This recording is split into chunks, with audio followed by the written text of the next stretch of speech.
ready? Okay. Okay, so tell me what you were telling me right now about the most important part of Wynwood, about the street art and the murals. Yeah, so few people know that there is the most important street art gathering, I don't know how you call it, in the world, which is in Wynwood. Now I don't really remember which street, but it's like 5 minutes from here. And every friend that come from abroad, I used to tour them there, and they're amazed by those painting in the walls and things like that. So you don't see that very often in France, street art, or?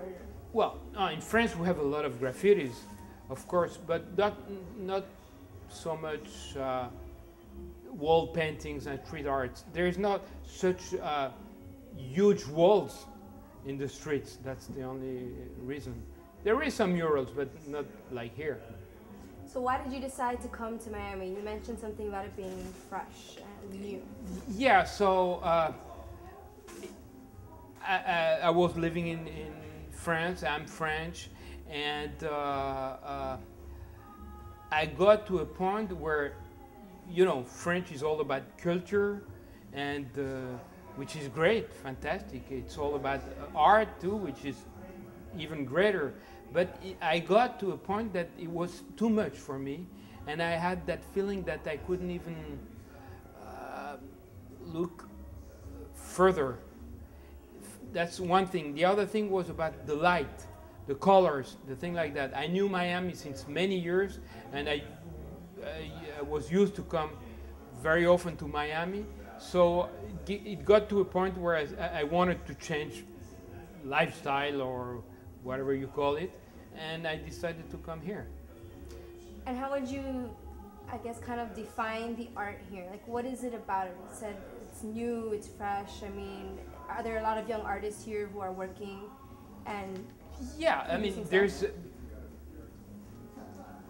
I'm not even sure we can talk about an art scene in Miami. It's true that there is a lot of artists, young artists and not so young artists, but you can talk about an art scene in somewhere when there is trends, when there is influences and things like that. We don't have that yet in Miami. You have a lot of people painting or doing art. That's one thing, but there's no trends. So I think it have to do a lot to do with the influence of Art Basel since what, 6 years or something. So, but those two phenomena are completely different.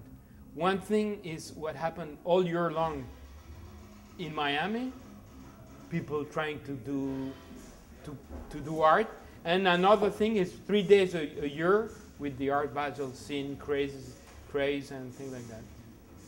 So. Okay, and tell me a little bit about your art. What are you trying to show here with your? Oh, my paintings are really just about filling the space. So it's not only filling the space of the canvas or the frame, whatever, but it's also about trying to fill the space of the room or the place where the painting is. It's really about that, the energy. So of course I'm not trying to tell a story with my paintings. It's so abstract.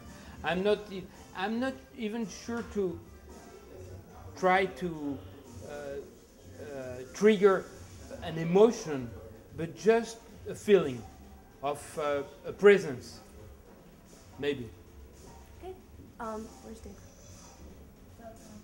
He Okay. was bored. I'm sorry, my feet are killing me right now. They're hurting. Dave, can you come over here and ask the questions because I can't crouch anymore. I didn't get him to ask me about the music thing, but go ahead and do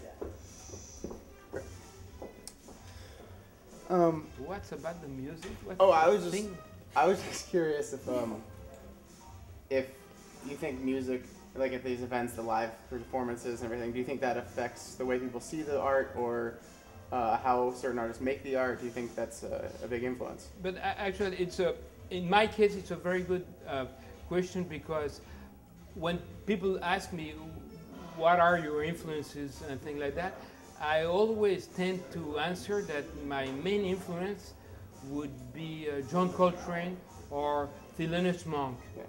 And of course, I went to, in Paris, I went to an art school for 5 years, so I was trained as a regular artist, you know, and of course have all the influences in painting you can imagine, and have a lot of painters that I love, of course. But when I'm work, or when I try to work, I would say that my main influences are jazz musician. And why is that? Because I think it's very simple. The way I paint and the way I work is, I have a basis, which is normally a square, as you can see, or a rectangular, and I have a very basic, how you can say, structure. And from that basis and that structure, I start to improvise, and there's a lot of accidents improvising. You know, the painting splash or doesn't splash, the go, etc., etc. A lot of accidents, and I think that's how a jazz musician works. They have a very strict basis, as you know, a very strict structure of the music, and from that structure they start improvising, and that's what makes their music so amazing. So I'm not saying that my painting is amazing, but the main influence is that kind of music. Cool. Cool. So good question. Yeah. All right. Thank you. Yeah, that's great. Thank you so much. My pleasure, I- guys. Just before we stop, can you say your name and spell it for us real quick? Oh, yeah, okay. Yeah. Just in case. Oh, okay. So my name is Alain Castoriano, and what And one? spell it. Castoriano, and Alain is ALAIN. I'll see what I can do.